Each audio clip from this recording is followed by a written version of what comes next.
First thing is take everything out of the boxes that we're going to be using, keep them all together so that you have each piece and you know where everything would go.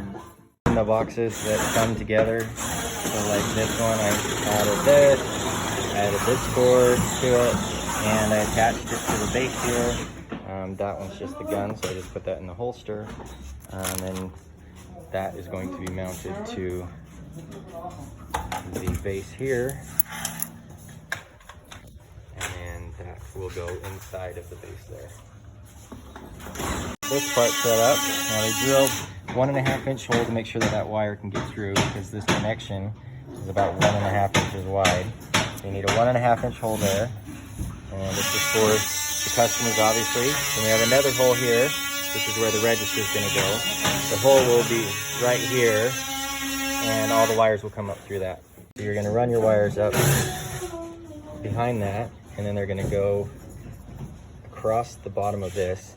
And there's these little hangers that the zip ties will zip the wires to, so that you can have plenty of slack out top and it's not ever going to get pulled too much. Got our wires coming up back here.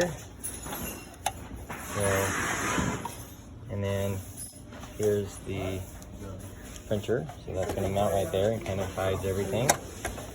And the wires came up and we zip tied them together so that they have plenty of slack up here so that you can still open it and you have no problem. And then we're going to cover it with this and put it down. You can see them coming in, got the piece down.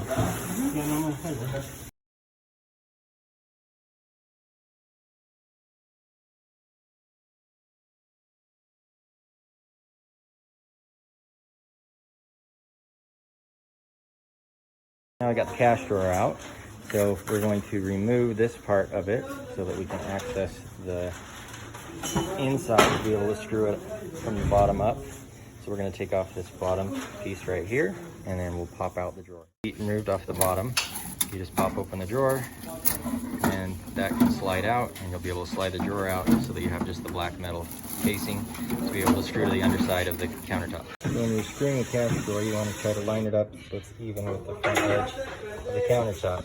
Some countertops are going to have some support beam like this, so you're going to have to mount it underneath there, and then you're just going to screw it into the underside of the support beam or the underside of the countertop if they don't have a support beam.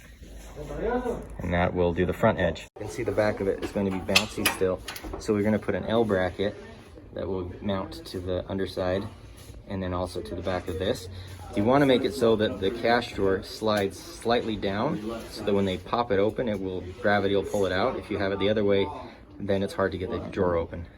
And now we mounted the L bracket and we screwed it into the back of the cash drawer. And now we can put the cash drawer back in, secure the bottom back with the screws that we took out, and then plug it in. Okay, so now I've got the wire that it comes with. It's actually a 6-pin, not an 8-pin, so it's different. And that going to feed into the printer. So that's where you're going to put that through. And then we just used a simple shelf here to hold all of the plugs and things. So you've got your D-Link switch. That's going to have the wire that goes back to the GLS router. And then the other wires are the ones that plug into the POS machine.